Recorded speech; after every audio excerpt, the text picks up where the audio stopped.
माधव कुंज बिहारी।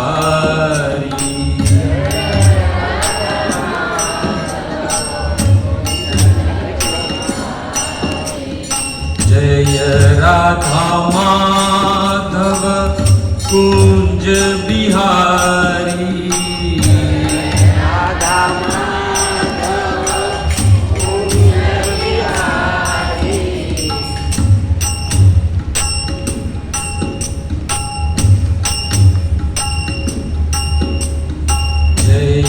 राधा माधव कुंज बिहारी। राधा माधव कुंज बिहारी। गोपी जन वल्लभ गिरिवरधारी।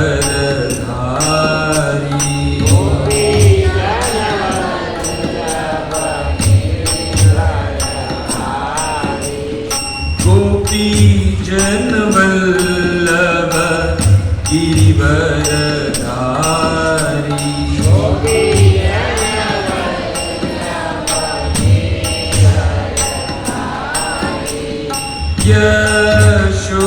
यशोदानंदन व्रज जन रंजन।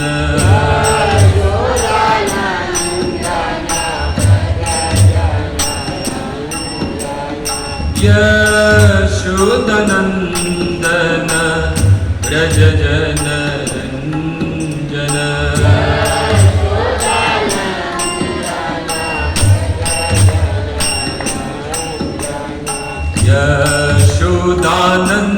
यशोदानंदन व्रज जन रंजन।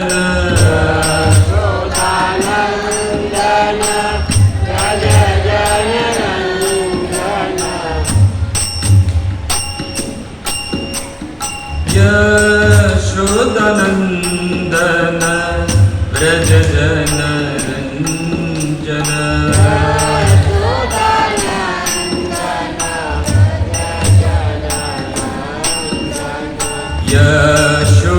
यशोदानंदन व्रज जन रंजन।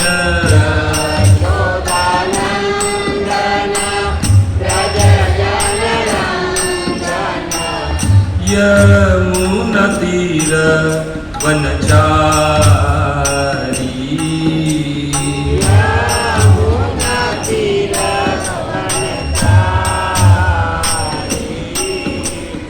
यमुना तीर वनचारी।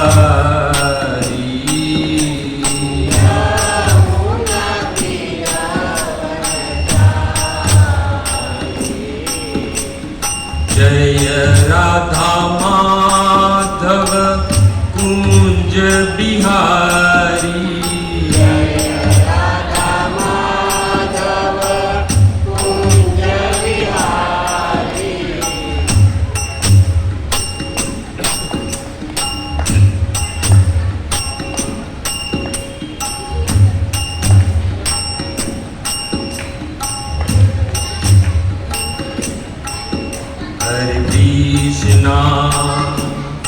हरे कृष्णा कृष्णा कृष्णा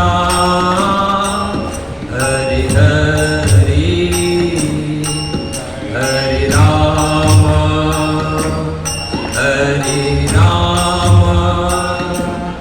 राम राम हरे हरे।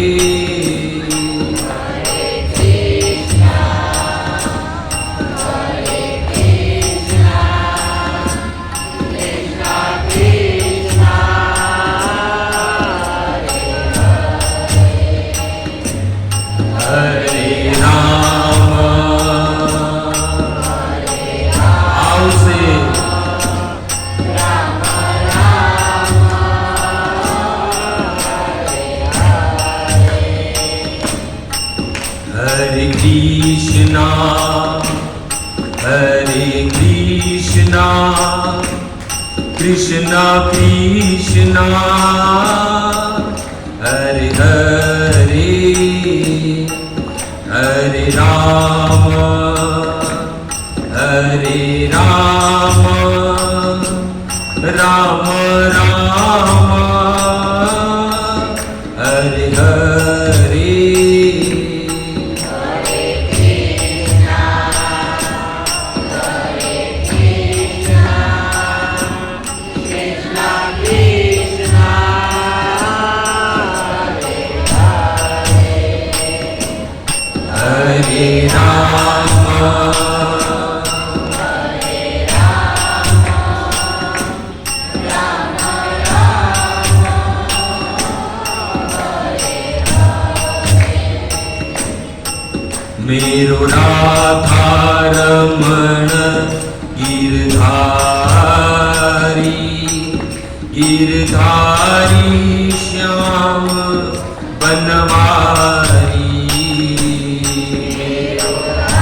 गोविंद मेरो है, गोपाल मेरो है। गोविंद मेरो है, गोपाल मेरो है। शिवा के बिहारी नंदलाल मेरो है। शिवा के बिहारी नंदलाल मेरो है। गोविंद मेरो है, गोपाल मेरो है। गोविंद मेरो है, गोपाल मेरो है।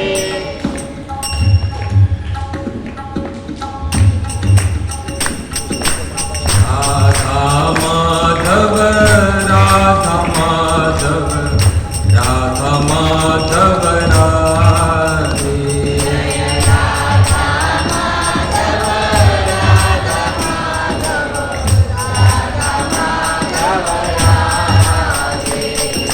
राधा गिरधारी, राधा गिरधारी, राधा गिरधारी राधे।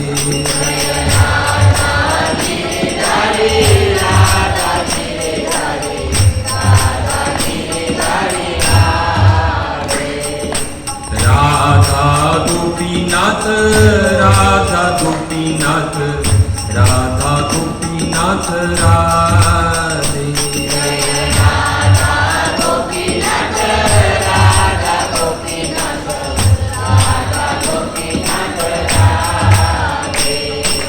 राधा रास बिहारी, राधा रास बिहारी, राधा रास बिहारी राधे।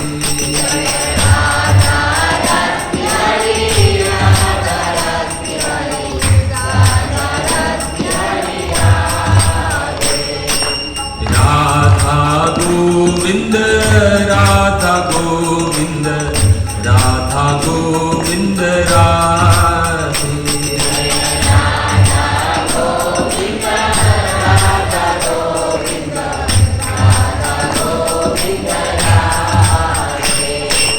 राधा श्याम सुंदर, राधा श्याम सुंदर, राधा श्याम सुंदर राधे।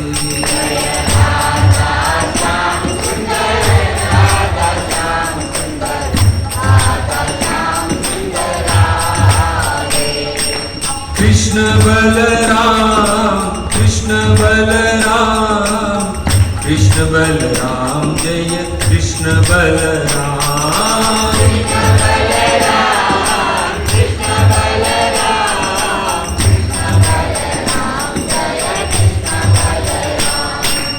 जगन्नाथ जय जगन्नाथ, बलदेव जय सुभद्रा।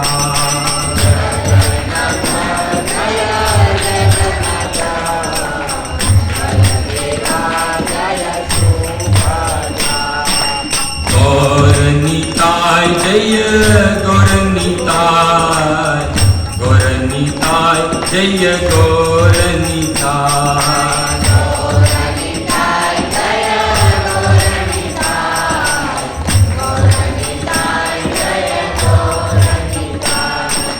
प्रभुपद, प्रभुपद, प्रभुपद, शील प्रभुपद।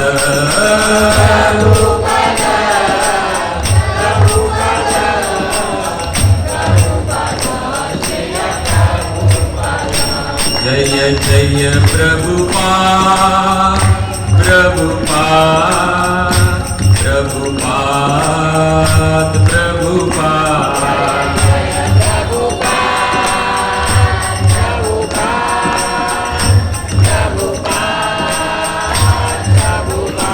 निताय गौर हरि बोल, हरि बोल, हरि बोल, हरि बोल।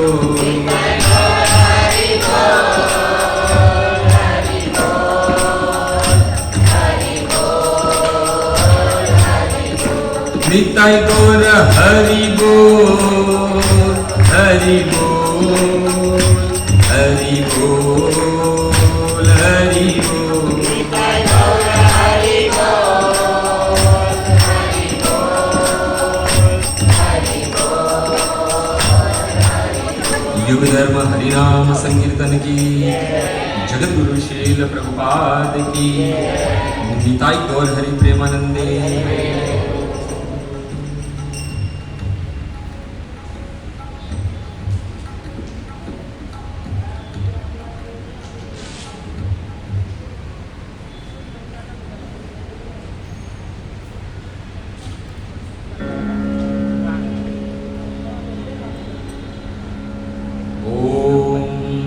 नमो भगवते वासुदेवाय। ओम नमो भगवते वासुदेवाय। ओम नमो भगवते वासुदेवाय। ओम नमो भगवते वासुदेवाय। ओम नमो भगवते वासुदेवाय।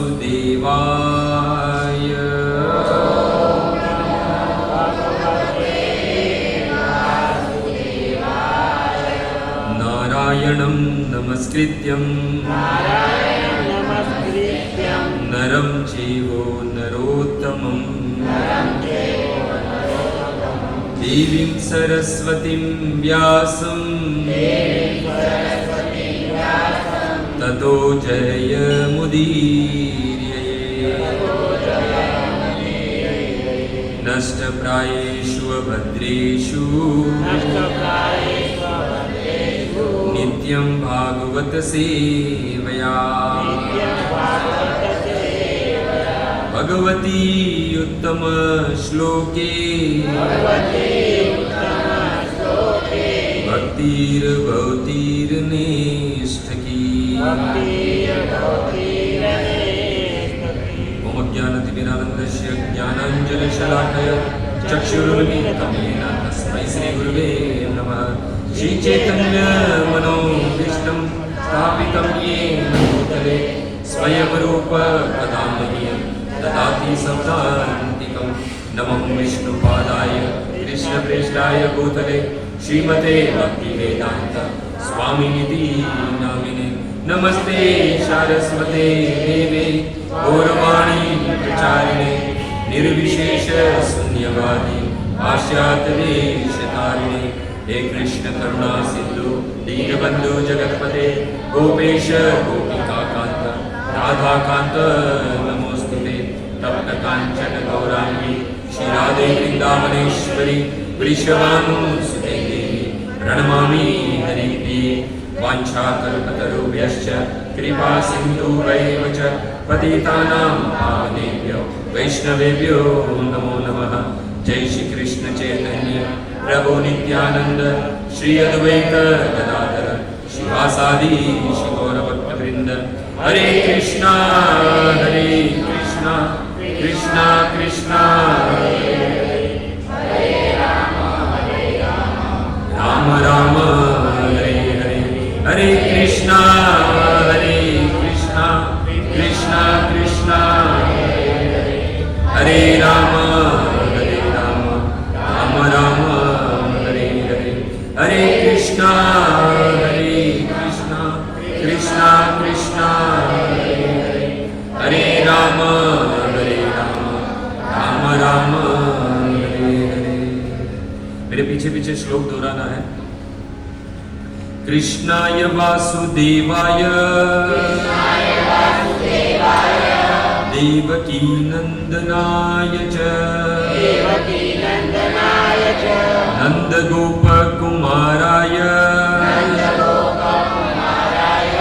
गोविंदाय नमो नमः।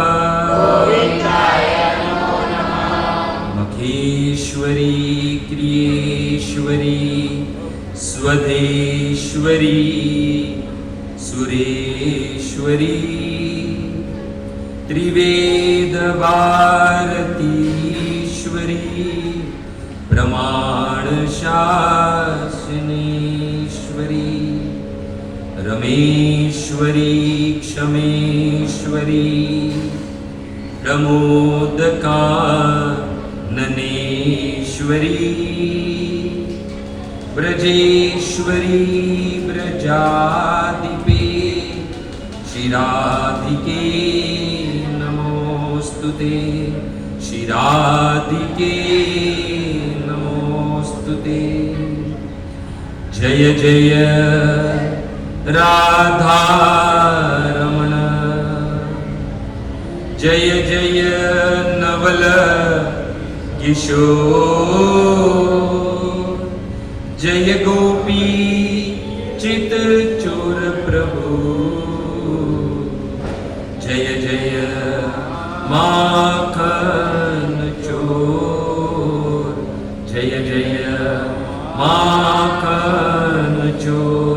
श्री कृष्णचंद्र भगवान की, श्री रामचंद्र भगवान की, जगत गुरु शील प्रभुपाद की, गजानंद गणपति महाराज की। तो हम सब जानते हैं कि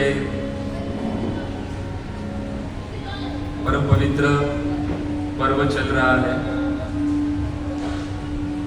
गणेश जी का पर्व चल रहा है। और हम सब लोग महाराष्ट्र में रहते हैं, तो इस उत्सव का हम बराबर, वो कहते हैं ना, बराबर उसका महोत्सव की तरह मना सकते हैं। आज भी आने में बड़ी दिक्कत हुई, क्योंकि आज भी गणेश जी का विसर्जन है 1.5 दिन का। तो आइए, सुंदर और पवित्र पर्व चल रहा है और गजानन गणपति महाराज हमारे बीच में उपस्थित भी है यहाँ पर। तो आइए उनकी स्तुति करके आज का सत्र जो है उसका शुभारंभ करें।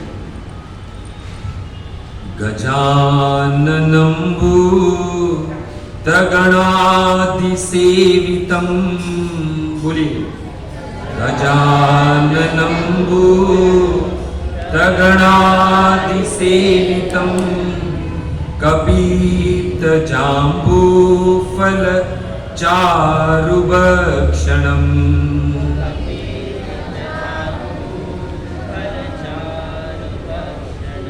उमासुतं शोकविनाशकारकं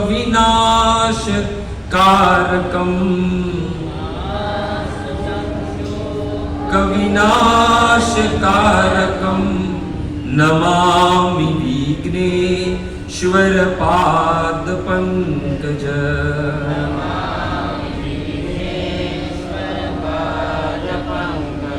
नमामि विघ्नेश्वरपादपङ्कज।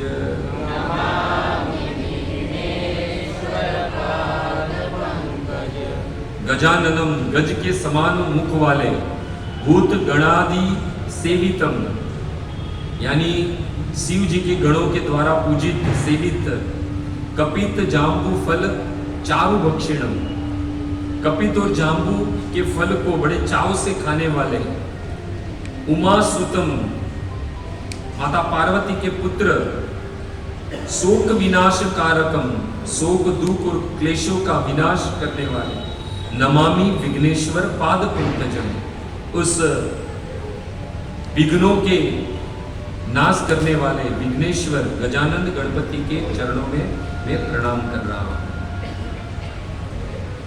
तो भक्तों, इस भारत में 5 देवों की उपासना प्रचलित है, और वो 5 देव कौन है? उसमें प्रथम है विष्णु, दूसरे है शिव, तीसरे है गणेश जी, चौथे है सूर्य, और 5वां है, कौन है 5वां? मां शक्ति दुर्गा।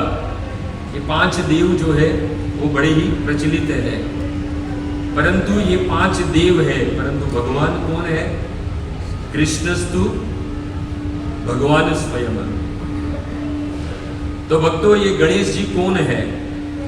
ये गणेश जी वास्तविक आदि गणेश है। इनका एक नाम है आदि गणेश, और ये गणेश जी जो है वो कृष्ण के द्वारपाल है। कौन है? कृष्ण के द्वारपाल, गणेश इव द्वारपालो। गणेश जी है वो भगवान कृष्ण के द्वारपाल है। प्रमाण देखे तो प्राचीन मंदिरों में जाइए आप, भगवान राम, विष्णु या कृष्ण का मंदिर हो तो बराबर मंदिरों के प्रवेश द्वार के दाहिनी हाथ पर गजानन गणपति की स्थापना की जाती है। और ये आदि गणेश है जो भगवान कृष्ण के द्वारपाल है। दूसरा आप कहोगे कि गणेश जी तो शिव और पार्वती के पुत्र है। भक्तों, जैसे धार्मिक संस्कारी लोग, भक्तजन आदि के यहाँ जब संतान की उत्पत्ति होती है तो उनका नाम जो है वो भगवान या भगवान के किसी भक्त के नाम पर रखते हैं, है ना। जो भक्त है धार्मिक परंपरा को मानते हैं उनकी बात है। बाकी जो भक्त नहीं है, धार्मिक परंपरा को मानते नहीं है, वो तो अपने बच्चे के नाम कुत्ते बिल्ली जैसे रखते हैं, चिंटू, मिंटू, मीनू, पता नहीं क्या क्या, है ना। वैसे ही शिव जी और पार्वती जो है वो भगवान राम और कृष्ण के भक्त है। इसलिए शिव जी और पार्वती ने अपने पुत्र का नाम भगवान के द्वारपाल यानी भगवान के भक्त के नाम पर से रखा, गणेश है। देखो यह आदि गणेश है, उसका प्रमाण रामायण में ही मिलता है। जब शिव जी और पार्वती का विवाह होता है तब रामायण में वर्णन है ऐसा, गोस्वामी तुलसीदास जी कहते हैं, मुनि अनुशासन गणपति ही पूजेहु शंभु भवानी। मुनिगण यानी सप्त ऋषियों के द्वारा शिवजी और पार्वती के विवाह के समय गणेश जी की स्थापना की गई। अभी हम तो ये जानते हैं कि गणेश जी शिव जी और पार्वती के पुत्र है, तो संशय होता है कि तो फिर ये विवाह के पूर्व कहां से आ गए कि जो उनकी स्थापना की गई। रामायण में कहते हैं, मुनि अनुशासन गणपति ही पूजेहु शंभु भवानी, को सुनी संशय करे जनी। कुछ लोग ये सुनकर संशय करते हैं, शंका करते हैं, परंतु गोस्वामी तुलसीदास जी कहते हैं, सुर अनादि जेई जानी, कि जितने भी देवता है वो सब अनादि है। इसलिए सारे देवता अनादि, इसलिए गणेश जी भी वास्तविक शिव जी और पार्वती के विवाह के पूर्व है, जिसे आदि गणेश कहते हैं, और वो भगवान कृष्ण के द्वारपाल है। भक्तों, दूसरी दृष्टि से देखा जाए तो गणेश किसी व्यक्ति का नाम नहीं है।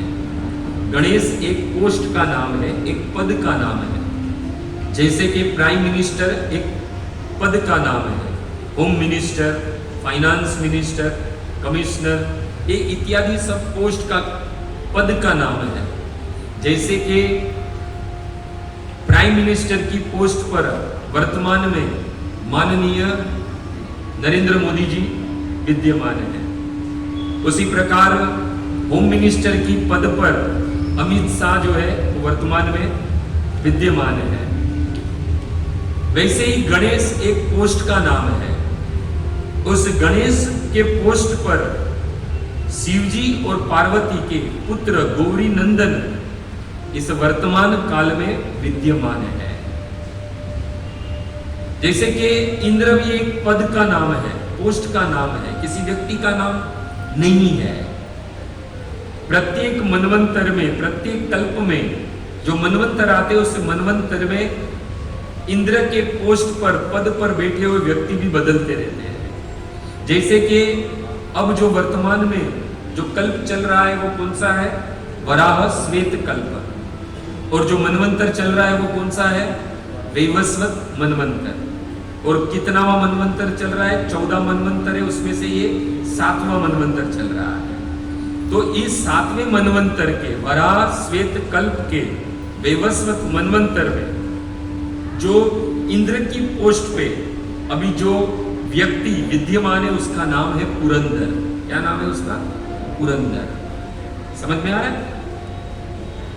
उसी प्रकार जिस पोस्ट पर किसी को बिठाया जाता है उस पोस्ट, उस पद के अनुसार कार्य करना होता है। जैसे इंद्र के पद पर बैठकर व्यक्ति करता क्या है? वर्षा करता है। जैसे प्राइम मिनिस्टर के पद पर जो व्यक्ति बैठता है वो क्या करता है?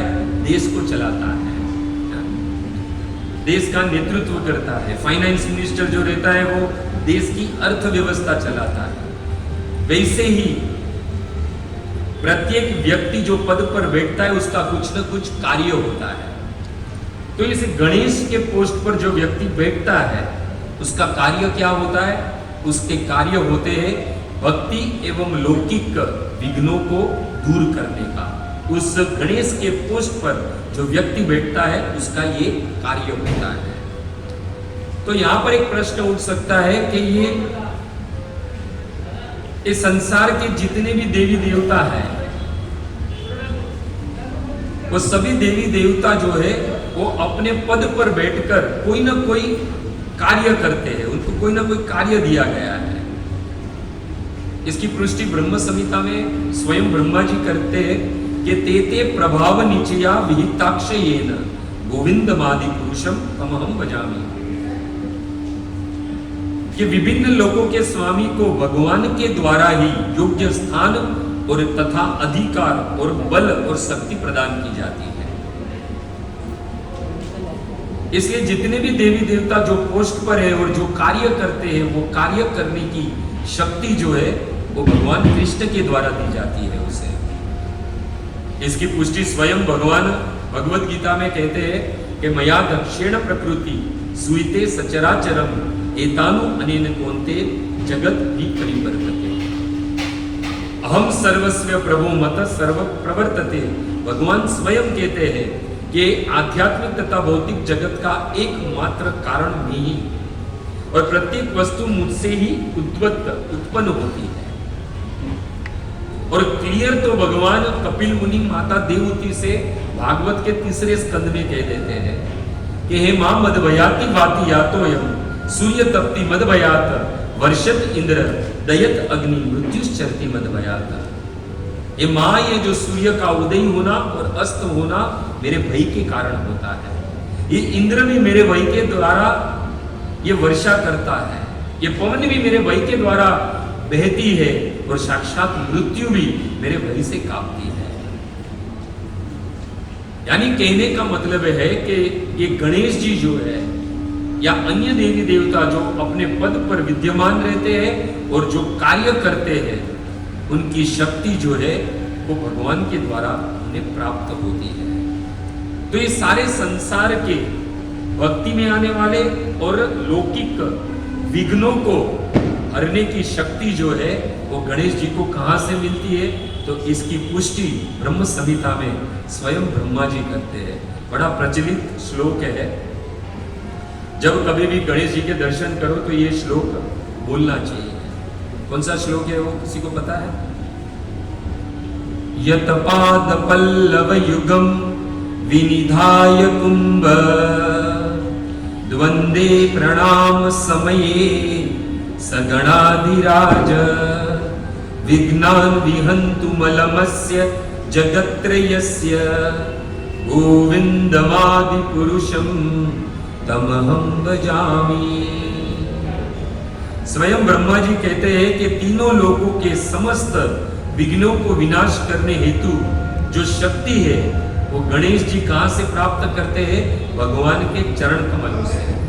जो भगवान के चरण कमल है उनके दोनों कुंभों के ऊपर स्थित है, जिन चरणों के द्वारा गणेश जी जो है ये तीनों लोग के विघ्न हरने की शक्ति उनको प्रदान की जाती है। और देखा जाए तो गणेश जी को बुद्धि के देवता कहा गया है ना। हम गणेश जी के पास जाके क्या मांगे? मांगना चाहिए कि हमारी बुद्धि को सुमति करो, अच्छी बुद्धि प्रदान करो, है ना। क्योंकि बुद्धि जब पवित्र हो जाएगी, मति जो है वो सुमति हो जाएगी, तो अपने आप वो भगवान में लग जाएगी। धर्म क्या है ये समझने लगेगा, जीवन में विवेक प्रदान होगा। क्योंकि विवेक किसे कहते हैं? बुद्धि जो है वो अच्छे और बुरे का निर्णय कर सके उसे विवेक बुद्धि कहते हैं। और जब गणेश जी से हम प्रार्थना करें कि हमारी बुद्धि जो है उसे पवित्र कर दो, उसे शुद्ध कर दो, ताकि ये बुद्धि जो है वो कृष्ण के चरणों में हम अर्पित कर सके। देखो, जब तक ये बुद्धि जो है वो भगवान में लगेगी नहीं, तब तक ये बुद्धि जो है विषयों में लगी रहेगी। हम सबकी बुद्धि जो है वो विषयों में लगी है, भौतिक जगत में लगी हुई है, भौतिक संबंध में लगी हुई है, भौतिक वस्तुओं में लगी हुई है। परंतु वास्तविक यदि ये बुद्धि जो है वो विषयों में लगने के कारण आसक्ति है, और यही बुद्धि यदि भगवान में लग जाए तो ये जन्म जरा मृत्यु व्याधि जैसे दुखों से मुक्त हो जाए। बार बार मां के गर्भ में 9 महीना मल मूत्र के बीच में रहना बंद हो जाए। ये 84 लाख के फेरे जो है वो बंद हो जाए। कब बंद हो जाएंगे? जब ये बुद्धि जो है वो भगवान में लगेगी। भगवान ने 2 वस्तु दी, मन और बुद्धि। बुद्धि किसके लिए दी है?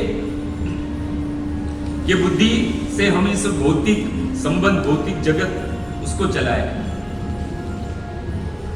और मन दिया है भगवान ने अपने में लगाने के। हमने तो क्या मन भी विषयों में लगा लिया और बुद्धि भी विषयों में लगा लिया। इसलिए देखो, भगवत गीता में भगवान हमसे मांगते क्या है? मन मनाओ मद भक्तो मद्याजी माम, मन दे दो, मन दे दो। भगवान को सिर्फ हमारा मन चाहिए, हमारी बुद्धि चाहिए। मयि अर्पितो मन बुद्धि। भगवान भगवत गीता में कहते हैं, जो मुझे अपनी बुद्धि और मन दे देता है वो कैसा हो जाता है? अद्वेष्ट सर्वभूतानां मैत्री करुणैवच निर्ममो निरअहंकार सम दुख सुख क्षमी। ये भक्त के लक्षण है। कब आएंगे? जब मयि अर्पितो मन बुद्धि, जब ये मन और बुद्धि दोनों भगवान को दी जाएगी। और इस वर्तमान जगत में, वर्तमान समय में, इस कलयुग में हमारी बुद्धि जो है वो पवित्र नहीं हो सकती। हमारे में सामर्थ्य नहीं है। चलो, उसको पवित्र करने के लिए श्रील प्रभुपाद के द्वारा महामंत्र दिया गया, जो चैतन्य महाप्रभु के द्वारा दिया गया था। हमारे हाथ में माला आ गई, हम भगवान का नाम जपते, हरे कृष्णा कृष्णा कृष्णा कृष्णा हरे हरे, हरे राम राम राम हरे। हम भगवान का नाम जपते, उस जपते तब भी कहीं कहीं पर हमारी बुद्धि स्थिर नहीं होती है ना? नाम जपते जपते तो हम कहां चले जाते हैं। हमारे भोगे हुए विषयों को याद करने लगते हैं। जो वस्तु में आसक्ति हो पहले नजर आती है। फिर भी श्री प्रभुपाद कहते हैं, नाम जपते रहो, नाम जपते रहो। ये नाम जितना जपा जाएगा, धीरे धीरे हमारी बुद्धि जो है वो शुद्ध होने लगेगी, भगवान को अर्पित करने योग्य हो जाएगी। क्योंकि भगवान को किसी भी अपवित्र वस्तु को अर्पित नहीं किया जाता। इसलिए इस बुद्धि को कब अर्पित करोगे? जब इस बुद्धि पवित्र हो जाएगी। और ये बुद्धि को पवित्र करने वाले हमारे गजानन गणपति है, कि बुद्धि प्रदान करने वाले। देखो, उन्हें याद दिला दूं, जो कुछ भी गणेश जी हमें प्रदान करते हैं या हमारे विघ्नों को हरते हैं, ये सारी शक्ति आती कहां से है? भगवान के चरण कमलों से। और वही बुद्धि के देवता गजानन गणपति हमारी बुद्धि को पवित्र कर दे, ताकि वही भगवान के चरण कमल में हम हमारी बुद्धि अर्पित कर सके। याद कीजिए, पितामह भीष्म भक्तों बाणों की सैया पे है, और भगवान के दर्शन करते करते सर्वप्रथम भगवान को शरणागत होते हुए अपनी मति को जो है वो भगवान के चरणों में समर्पित कर देते हैं। तो स्तुति का पहला ही श्लोक है। क्या श्लोक है? इति मति रूप कल्पिता वितृष्णा भगवती शाश्वत पुंगवे विभूमि स्वसुखमुपगते क्वचिद्विहरतु प्रकृतिमुपेयुषि यद्व प्रवाह पितामह भीष्म ने सबसे पहले क्या किया? अपनी मति को जो है वो भगवान के चरणों में अर्पित कर दिया। क्योंकि जब तक मति, हमारी बुद्धि भगवान के चरणों में नहीं जाएगी, तब तक ये विषयों से मुक्त नहीं हो पाएगी। जब मति भगवान को दे दोगे, बुद्धि भगवान को दे दोगे, तो क्या होगा? भगवान का ही स्मरण होगा। ये विषयों का स्मरण नहीं होगा, भगवान का स्मरण होगा। इसलिए ये परम पवित्र दिवस चल रहे हैं, तो हमें क्या मांगना है? गणेश जी से कहना है, बुद्धि के देवता, सबको सुबुद्धि देने वाले, हमारी बुद्धि को भी पवित्र करो, ताकि हम भी हमारी बुद्धि को भगवान के चरणों में हम अर्पित कर सकें।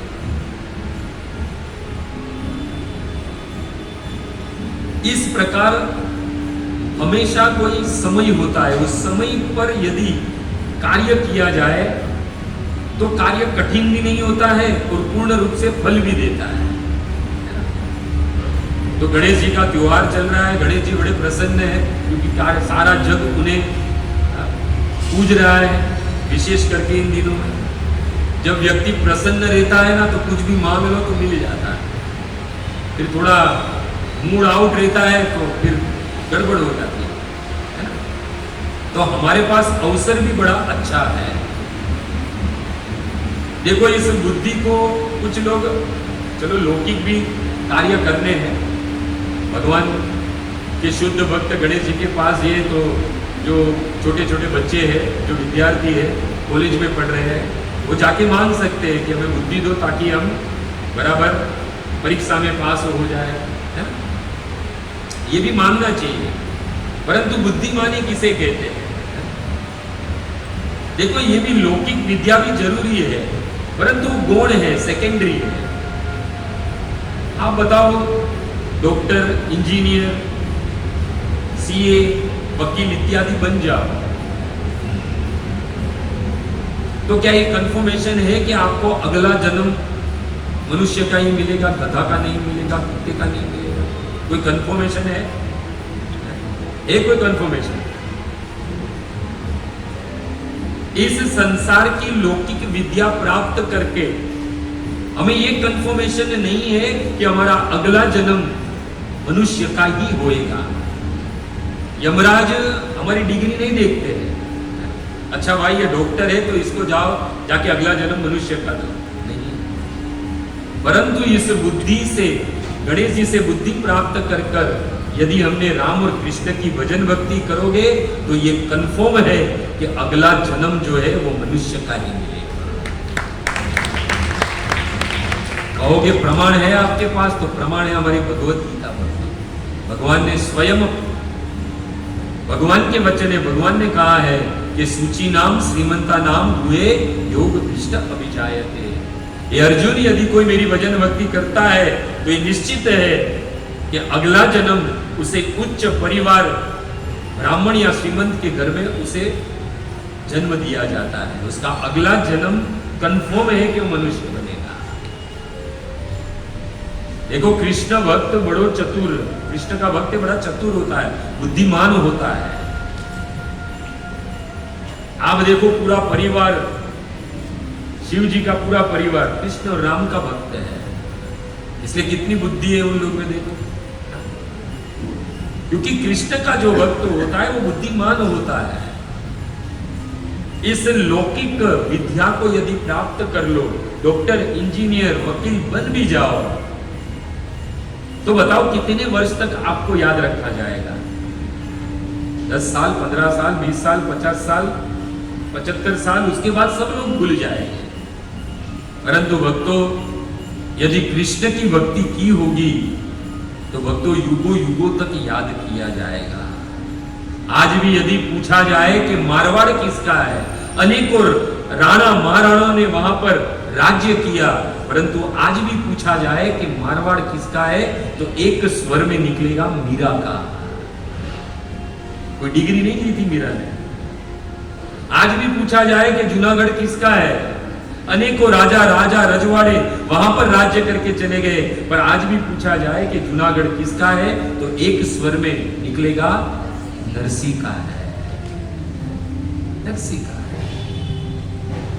इतने सालों से आज हमारे पंडरीनाथ हाथ कमर पर हाथ रखकर पंढरपुर में खड़े हैं। आज भी पूछा जाए कि पंढरपुर किसका है तो एक ही स्वर में निकलेगा, पुंडरीक का है। और यदि पूछा जाए कि इस मंडल में सबसे ज्यादा राम और कृष्ण की भक्ति का प्रचार करने का श्रेय किसको जाता है, तो एक ही स्वर में निकलेगा, हमारे श्रील प्रभुपाद को। बोले श्रील प्रभुपाद की आ रही है, राज होता था।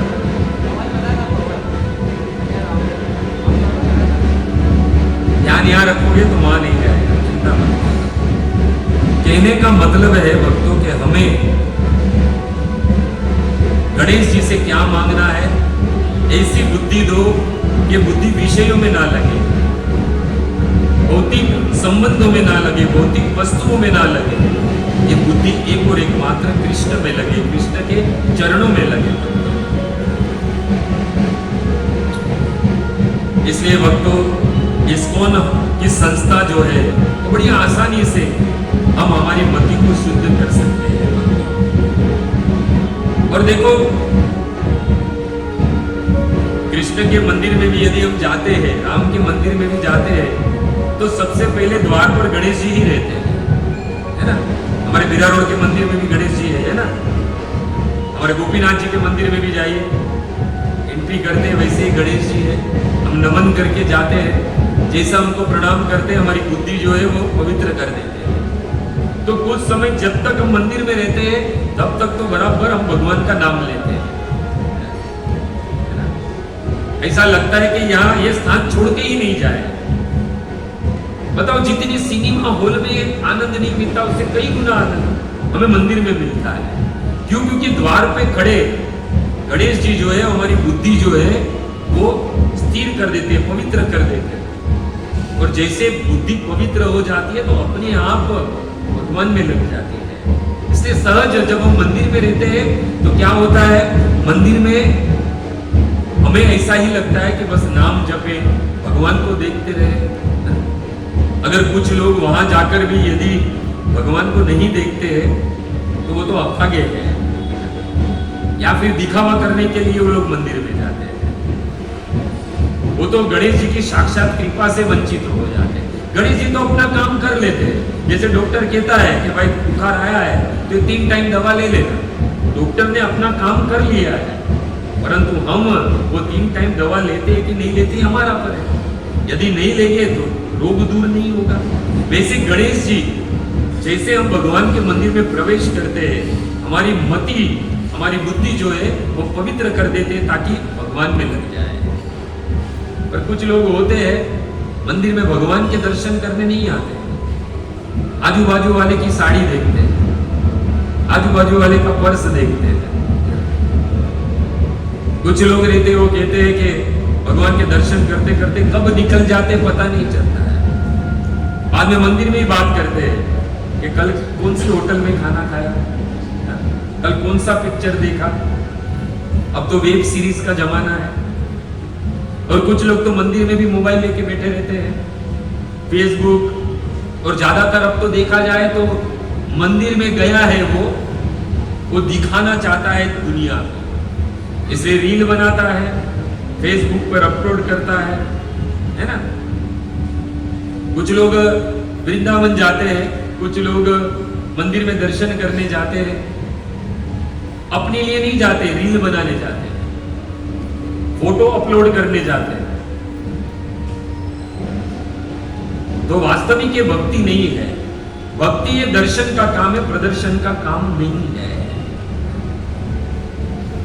ये दिखाई देती है कि हमारी बुद्धि जो है वो पवित्र नहीं हुई है, हमारी मति अभी भी कुमति है, सुमति नहीं हुई है, सुमति नहीं हुई है। इसलिए गणेश जी को जब कभी भी हम मंदिर में दर्शन करने जाए तो गणेश जी का स्मरण करना चाहिए। ऐसे तो 6 स्थान पर गणेश जी का यदि स्मरण किया जाए तो ऐसा कहते विघ्न तस्य न जायते, कभी भी जीवन में विघ्न नहीं आता है।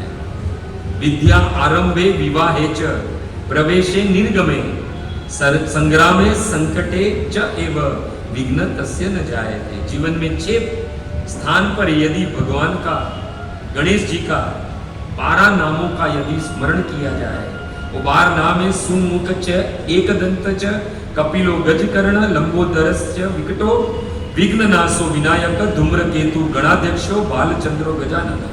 ये 12 नाम यदि ये 6 स्थान पर लिया जाए, सबसे पहले है विद्या आरंभे, यानी पढ़ने के पूर्व, यानी पढ़ाई शुरू करने, विद्या शुरू करने से पूर्व। दूसरा है विवाह के पूर्व। चौथा है प्रवेश शुभ स्थान पर, मंदिर में, धाम में प्रवेश करने के पूर्व गणेश जी को याद करना चाहिए। निर्गमे, यानी जब हम उस स्थान को छोड़े या घर के बाहर जाए तो भी हमें गणेश जी का स्मरण करना चाहिए। संग्राम में, यानी युद्ध के समय, आप कहोगे हम कहाँ युद्ध कर रहे हैं, वो तो पूजी लोग करते हैं। अरे हम और आप रोज युद्ध करते हैं, किससे? माया से, काम से, क्रोध से, लोभ से, रोज हम युद्ध करते हैं। इसलिए युद्ध करने के पूर्व हमें किसको स्मरण करना चाहिए?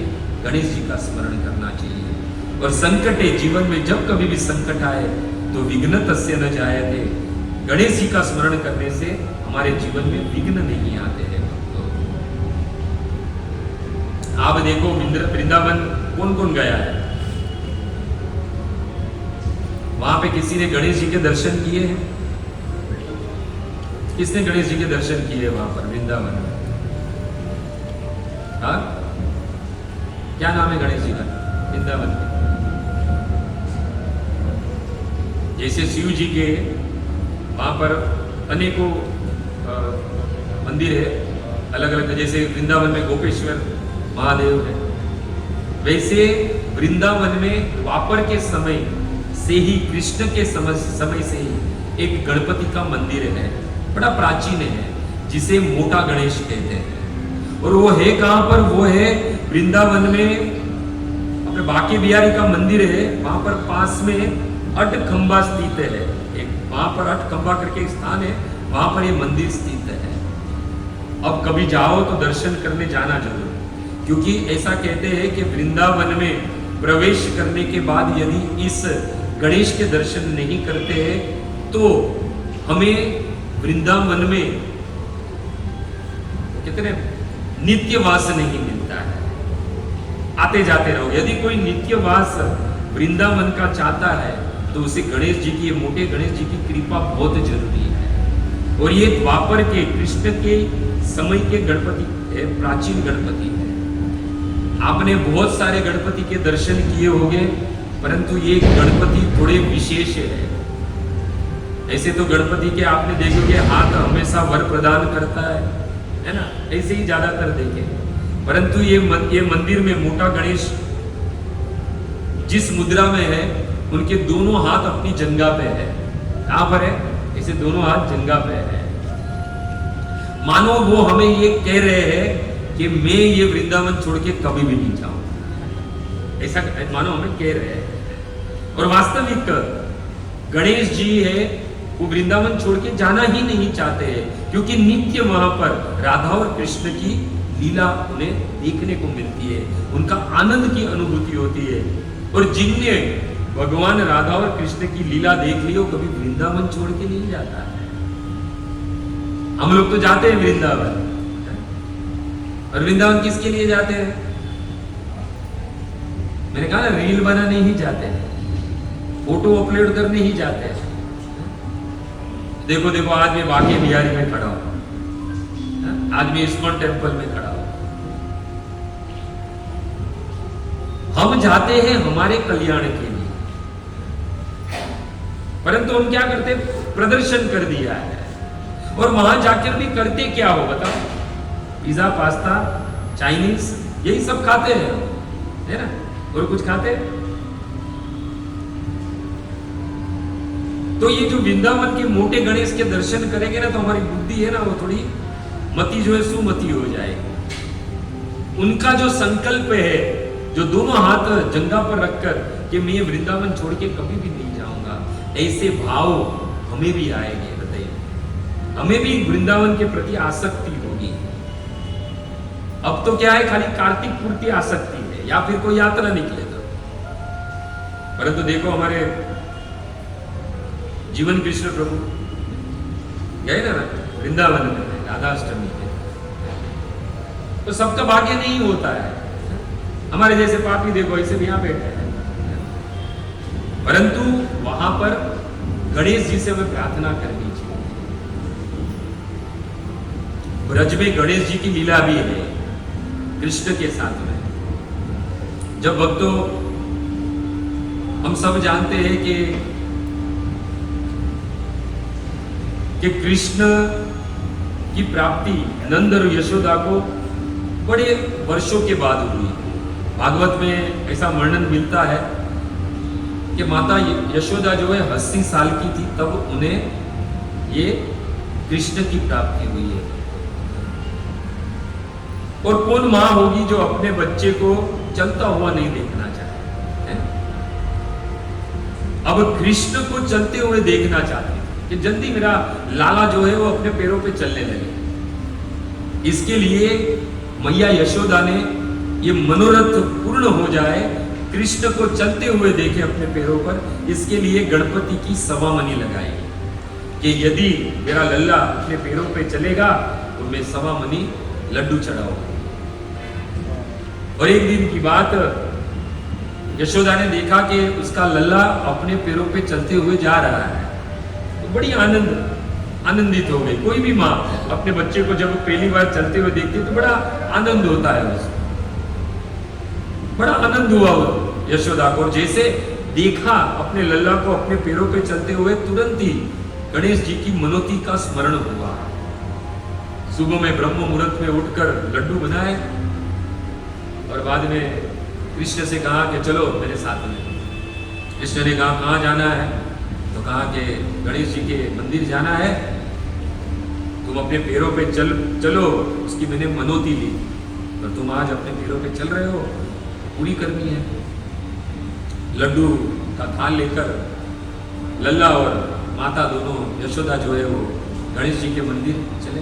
यही मोटा गणेश मंदिर। बाद में गणेश जी के सामने थाल रखा लड्डू का, तो तुलसी नहीं थी। तो कृष्ण से कहा तू बैठ यहाँ पर, मैं तुलसी लेकर आता हूं। और कहा देख वो लड्डू को छूना मत, जब तक गणेश जी उस लड्डू का गणेश जी को भोग नहीं लगेगा तब तक तुझे मिलेगा नहीं। कृष्ण ने कहा कोई बात नहीं है। यशोदा मैया तुलसी लेने गई और यहाँ पर गणेश जी ने देखा कि मेरे इष्ट सामने बैठे हैं, तुरंत सूंड से एक लड्डू लिया और कृष्ण को भोग लगा दिया। और कृष्ण ने वो लड्डू खाना शुरू कर दिया। और इतने में माँ आ गई और देखा कि उसके मुंह में लड्डू है और लड्डू खा रहा है। तुरंत ही यशोदा मैया है वो बड़ी क्रोधित हो गई कि लाला मैंने तुझे कहा था कि पूजा करके गणेश जी को भोग लग जाए, पूजा हो जाए, उसके बाद ही ये लड्डू खाना है, और तूने मेरी बात नहीं मानी। बहुत क्रोधित हुई, चिल्लाने लगी। माता को क्रोधित देखकर कान्हा जो है वो रोने लगे। कहा कि मैया मैंने नहीं खाया है, गणेश जी ने ही मुझे दिया है। मैंने नहीं खाया है, गणेश जी ने अपनी सूंड में से ये लड्डू उठाया और मुझे दिया और मैंने खा लिया। माँ यशोदा ने कहा इतनी उम्र बीत गई, कभी गणेश जी ने मुझको तो ऐसा कोई फल नहीं दिया और तुझे फल दे रहे हैं। अगर सच्चा है तो गणेश जी से कहे और एक लड्डू दे, ऐसा कर। अभी कृष्ण ने गणेश जी के सामने ये तो लीला ही कर रहे थे, रोने लगे कि गणेश जी आप लड्डू दो, नहीं तो मैया बहुत मारेगी। तो तुरंत ही गणेश जी ने अपनी सूंड में लड्डू उठाया और गणेश जी को दे दिया। और ये दृश्य यशोदा ने देखा तो यशोदा मूर्छित हो गई, बेभान होकर गिर गई। जैसे ही बेवान होकर गिर गई तो भगवान ने कहा ये तो लीला उल्टी पड़ गई, मेरी मां मूर्छित हो गई। तुरंत कैसे भी करके उठाया उनको। मैया जो है वो खड़ी हुई और कहा कि लाला ये तो चमत्कार है, साक्षात गणेश जी तुम्हें लड्डू खिला रहे हैं। कृष्ण ने कहा ना ना मैया तूने सपना देखा होगा। गणेश जी थोड़ी कभी कभी किसी को लड्डू खिलाते, एक लीला तो करनी थी, लीला हो गई, परंतु साथ ही साथ विस्मरण भी कराना था। इधर फिर मैया से जो प्रेम, जो वात्सल्य भाव मिलने वाला था, वात्सल्य प्रेम मिला, बंद हो जाता था। तो ये लीला ऐसी ब्रज में भी है गणेश जी की। भक्तों द्वारिका लीला में चले तो द्वारिका लीला में भी भक्तों सत्यभामा जब परिजात वृक्ष की कामना करती है कि मुझे परिजात वृक्ष चाहिए, तो कृष्ण ने कहा भाई ये वो वृक्ष तो स्वर्ग में होता है, ये थोड़ी पृथ्वी पर होता है। सत्यभामा ने कहा मुझे पता नहीं, कैसे भी करके चाहिए। और बाद में हम सब कथा से परिचित है कि इंद्र को पता चला, तो इंद्र ने कहा कि पारिजात वृक्ष तो स्वर्ग की शोभा है, स्वर्ग की आत्मा है, वो थोड़ी पृथ्वी लोक पर मिल सकता है, कृष्ण को नहीं मिलेगा। कृष्ण को गुस्सा आया और ऐसा वर्णन है कि युद्ध शुरू हुआ था, परंतु इंद्र की माता ने जो है वो कहा कि प्रभु आपने ही मेरे व्रत के कारण अपने इसी छोटे भाई को स्वर्ग देने के लिए आपने वामन अवतार किया था, आप युद्ध मत करो। और बाद में उस इंद्र का गर्व और अभिमान चूर्ण करके कृष्ण जो है वो पारिजात जो वृक्ष है वो स्वर्ग से द्वारिका लेकर आते हैं। अभी 16,108 रानी थी, सबके अलग अलग महल, सबके अलग अलग बागान भी थे। अब ये सत्यभामा की कामना पूर्ण करने के लिए भगवान ने उस पारिजात को स्वर्ग से द्वारिका लाया और द्वारिका में उसको सत्यभामा के बागान में रोपा गया। और ये तो वास्तविक कल्प वृक्ष है, परिजात वृक्ष मतलब जो कुछ भी कामना करो पूर्ण हो जाए। तो ऐसी कामना थी कि जब ये वृक्ष आ जाएगा सत्यभामा की, तब वो उसमें उस वृक्ष की छाया में, वो वृक्ष के आश्रय में यज्ञ करेगी। और उस यज्ञ का नाम था पुण्य व्रत। पुण्य व्रत करेगी और उसका यज्ञ करेगी और साक्षात देवर्षि नारद को पुरोहित के रूप में बुलाएगी। जब आ गया वृक्ष तो उसको रोपा गया और बाद में बड़ा उत्सव हुआ द्वारिका में और नारद जी को बुलाया गया पुरोहित के रूप में।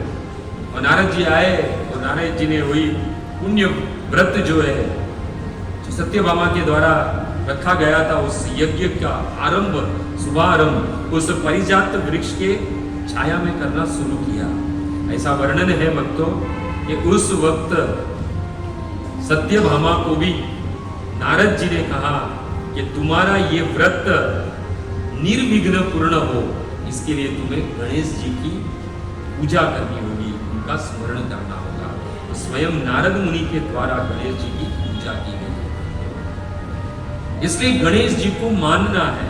कुछ लोग क्या समझते, हम कृष्ण के भक्त हैं, अन्य देवी देवताओं को मानते नहीं है। और कुछ बोलेंगे तो क्या कहेंगे मालूम है, वो श्लोक बताएगा, सर्वधर्मं परित्यज्य मामेकं शरणं व्रज अहं त्वां सर्व पापेभ्यो मोक्षयिष्यामि मा शुचः। अपने आप को कृष्ण का बहुत बड़ा भक्त समझता है। अरे भाई, भगवान ने अर्जुन को 18वें अध्याय में ये बात कही कि सर्वधर्म परित्यज्यम, अगर सभी धर्मों का त्याग करना अगर बोलना ही था तो दूसरे अध्याय, तीसरे अध्याय, चौथे अध्याय में बोल देते। 18वें अध्याय में जब पूर्ण रूप से अर्जुन जो है वो कृष्ण को शरणागत हो गया, तब जाके भगवान श्री कृष्ण ने क्या कहा, सर्वधर्मं परित्यज्यम। क्या हम उस स्थिति पर आ गए हैं और हम अपने आप को कहते हैं सर्वधर्म पर, हम किसी देवी देवता को मानते नहीं। भक्तों, जो महाभारत, जो महाभारत और भागवत, जिसके आधार पर हम अपने जीवन को कृष्णमय बनाना चाहते हैं, आखिर उस महाभारत की देन तो वेद व्यास जी ने दी है, परंतु उसे लिपिबद्ध किसने किया है, गणेश जी ने किया है। ये ऋण है उनका हम पर, उन्होंने ही लिपिबद्ध किया, जिसके कारण आज हम भागवत को पढ़ सकते हैं, समझ सकते हैं, श्रवण कर सकते हैं। उस गणेश जी की कृपा है। यदि लिपिबद्ध नहीं हुआ होता, क्योंकि व्यास वेद व्यास के मुख से तो समाधि में ये सारे श्लोक निकले हैं, 18,000 श्लोक, परंतु उसको लिपिबद्ध किसने किया है? गणेश जी ने किया है। प्रमाण है आज भी बद्रिकाश्रम में वेद व्यास जी की गुफा है, उसके बाहर गणेश जी का मंदिर है। और जब लिख रहे थे तो ऐसी शर्त थी कि पुनः दोहराया नहीं जाएगा, और गणेश जी लिखते जा रहे थे और कलम टूट गई। अब बद्रिकाश्रम में थे, भगवान की लीला चल रही थी, गणेश जी को भी आनंद आ रहा था। अभी कलम टूट गई तो नीचे आए कोई स्टेशनरी की दुकान पे, कलम ले वापिस ऊपर जाए तो कितने सारे श्लोक छूट जाए, है ना। तो गणेश जी को तो आनंद आ रहा था, भगवान की लीला श्रवण कर रहे थे, तो विघ्न ना आए इसके लिए उन्होंने क्या किया, अपना एक दांत तोड़ा और उस दांत से लिखना शुरू कर दिया। और आज भी भक्तों बद्रिकाश्रम में गणेश जी के दांतों से लिखे उस पत्थर पर बहुत सारे श्लोक हैं, आज भी प्रमाण है भक्तों। तो भक्तों हमें उनको कैसे नहीं माने? माना हम कृष्ण के भक्त है, परंतु ये सारे देवी देवता जो है वो कृष्ण के ही अंग है, इसलिए हमें इन सारे देवी देवताओं का सम्मान करना चाहिए। और भक्तों ऐसा नहीं है, आप देखो अन्य देवी देवता की कात्यायनी देवी की बात करें हम, तो ब्रज में कात्यायनी देवी का व्रत किसने किया था? गोपियों ने, जिसे कृष्ण की सबसे बड़ी भक्त कहा गया है। उस गोपियों ने भी क्या किया था? गोपियों ने भी कात्यायनी देवी की पूजा की थी।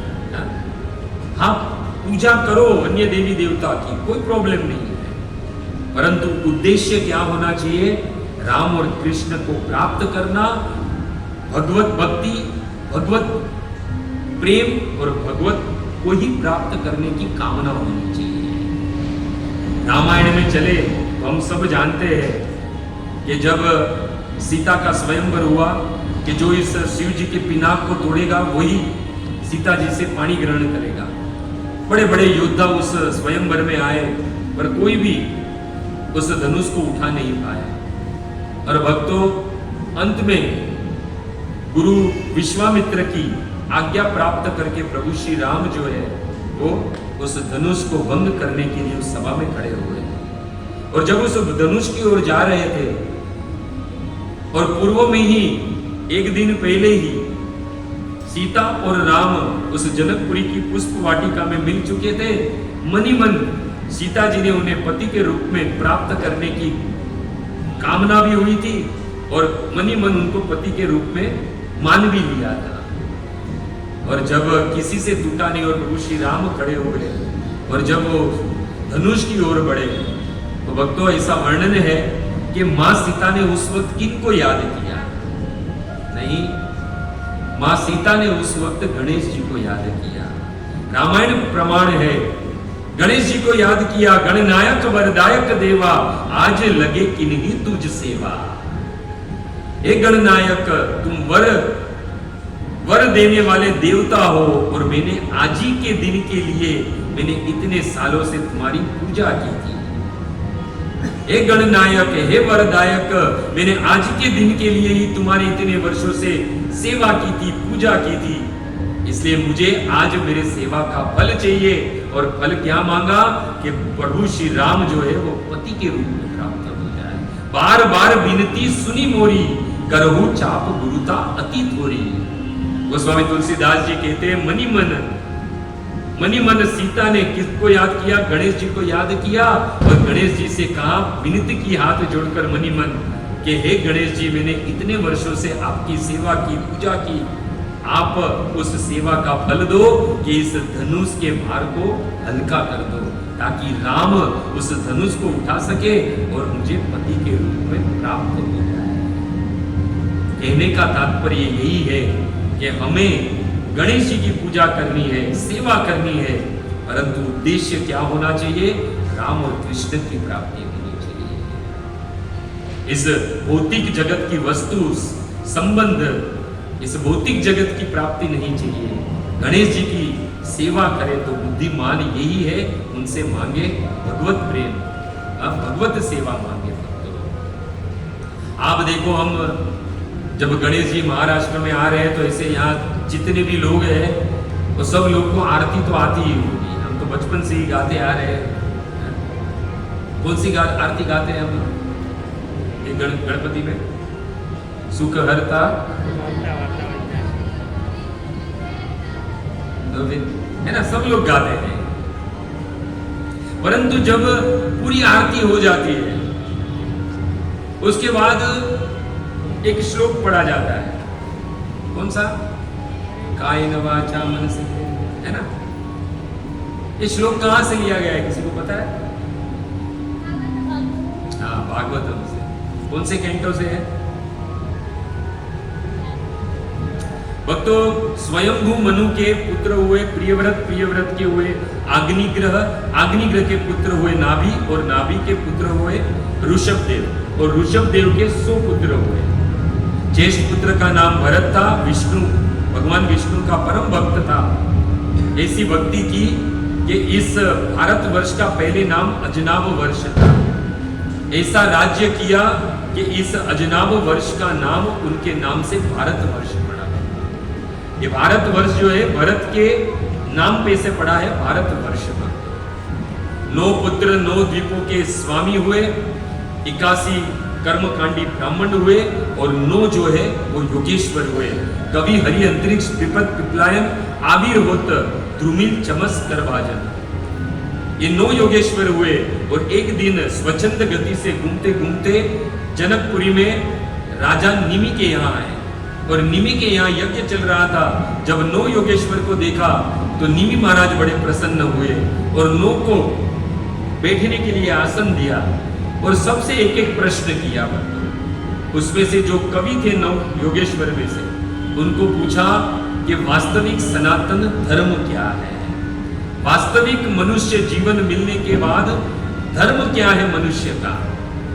तो जो कवि जो है वो श्लोक कहते हैं, कायेन वाचा मनसेन्द्रियैर्वा बुधात्मना वा नुसृत स्वभावा करोति यत् यत् सकलं परस्मै नारायणेति समर्पयेत् तत्। ये वास्तविक श्लोक है जो एकादश स्कंद में कवि जो है वो निमि महाराज से कहते हैं कि मनुष्य जीवन मिला है, उसका धर्म क्या है? काया से, वाचा से, मन से, इंद्रिय से जो जो कार्य करे वो कार्य किसको अर्पित करना है? नारायणेति समर्पयेति, भगवान नारायण राम विष्णु और कृष्ण को अर्पित करना है। यानी जो भी ये 10 दिन जो हम कार्य करते हैं, गणेश जी की पूजा अर्चना करते हैं, वो सारे जो फल है वो कहाँ अर्पित करने हैं? भगवान विष्णु के चरणों में, कृष्ण के चरणों में अर्पित करने हैं। और इतने वर्षों से देखो हम गाते हैं, जैसे आरती खत्म हो जाती है उसके बाद महामंत्र गाते हैं, हरे कृष्णा कृष्णा कृष्णा कृष्णा हरे हरे राम राम राम हरे।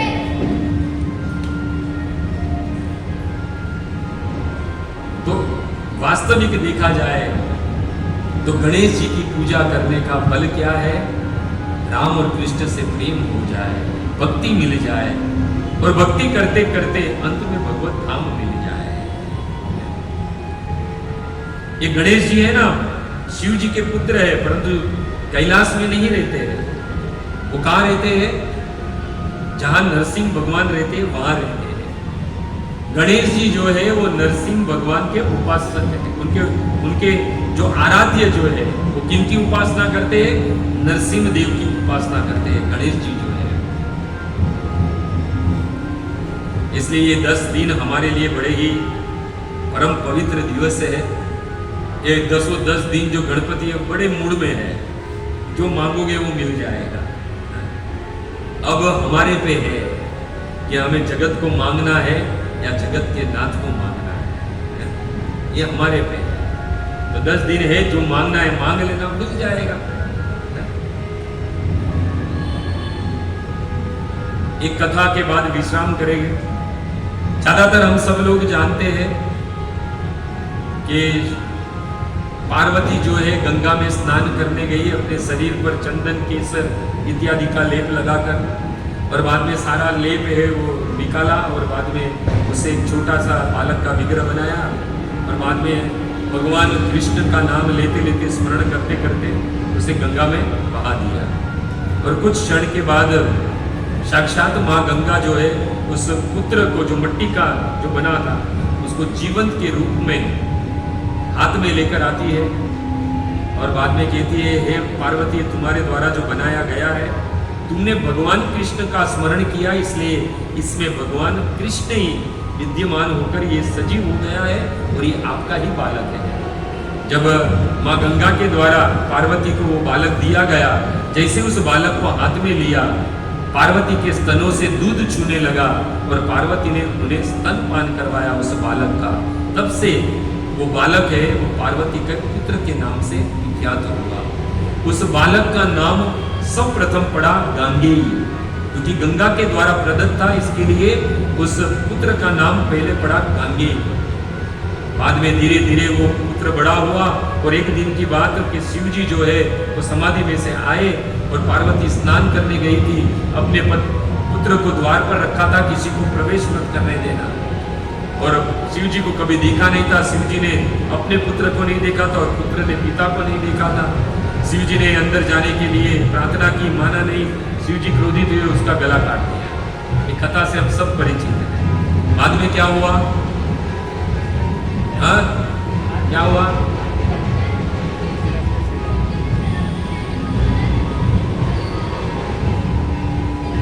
बाद में शिव जी ने अपने गणेश से गणों को कहा कि जाइए और जो पहला व्यक्ति मिले उसका गला काट कर लेकर आना। तो सबसे पहले कौन मिला? क्या मिला? हाथी मिला? हाथी नहीं मिला था। शिव जी मूर्ख नहीं है और शिव जी के गण भी मूर्ख नहीं है। ये अपने बच्चे के लिए ऐसा बोले, जो भी सामने से आए उसका गला काट के लेकर आए। और सब लोग कहते चलता हुआ हाथी आया, उसका गला काट। गलत। शिव जी ने कहा जो पहला मनुष्य मिले उस मनुष्य का सर काट कर लेकर आना। और भक्तों, उस वक्त दक्षिण दिशा में ये शिव जी के गण गए। उस दिशा में से विनायक नाम की योनि का मनुष्य चलते हुए आ रहा था और उस विनायक मनुष्य योनि के जो मनुष्य था उसका सिर काटा गया।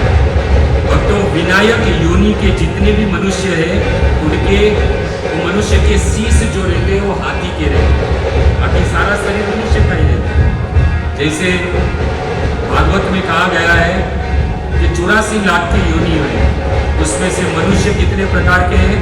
चतुर्थ लक्षाणी मानुष, 4 लाख प्रकार के मनुष्य हैं। जैसे कि किम पुरुष, जहाँ पर हनुमान जी रहते हैं, सुग्रीव रहते हैं, अंगद रहते हैं, ये सब किम पुरुष है, तो सब मनुष्य की योनि में आते हैं। लोग के मुख बंदर के जैसे होते हैं। ऐसे ही विनायक योनि से चलता हुआ मनुष्य आ रहा था, उसका सर काटा और मृत्युंजय के जाप से उस कटे हुए जो शीश था और धड़ था उस पर लगाया गया और बाद में उसे पुनर्जीवित किया गया।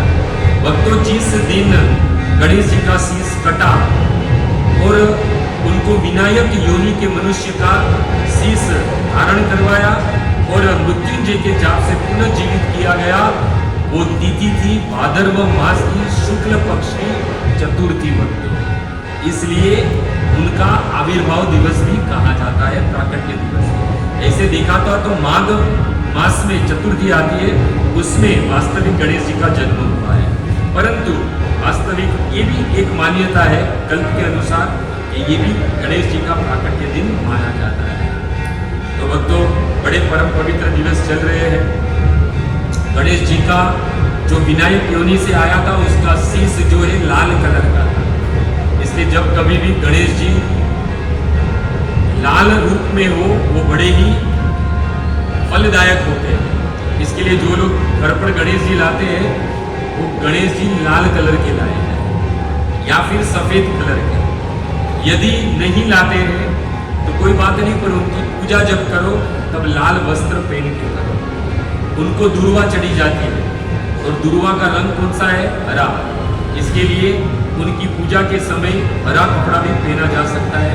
इससे गणेश जी बड़े प्रसन्न होते हैं। तो भक्तों, गणेश जी को प्रसन्न करके हमें मांगना क्या है? राम और कृष्ण की भक्ति भक्तों, राम और कृष्ण का प्रेम, राम और कृष्ण की सेवा भक्तों।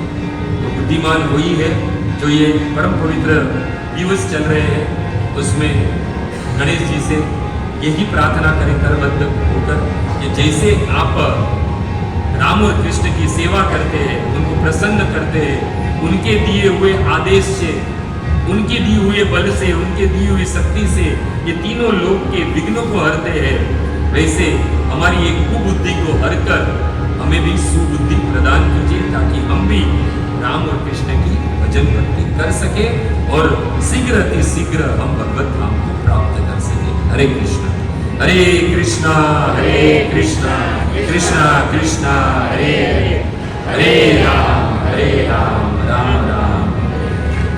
किसी का कोई प्रश्न है तो पूछ सकता है। किसी का कोई प्रश्न?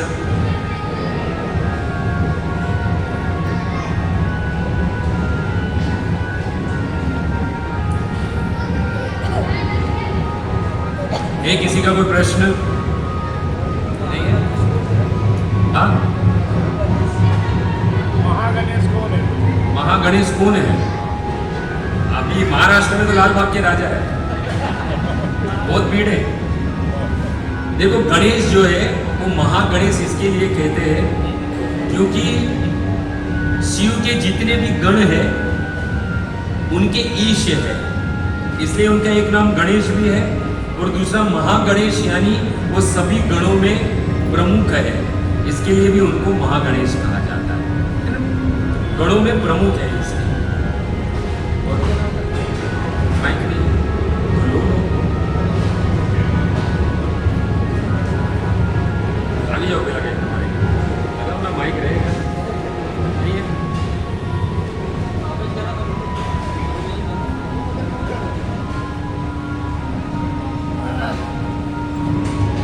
हरे कृष्णा कृष्णा कृष्णा हरे हरे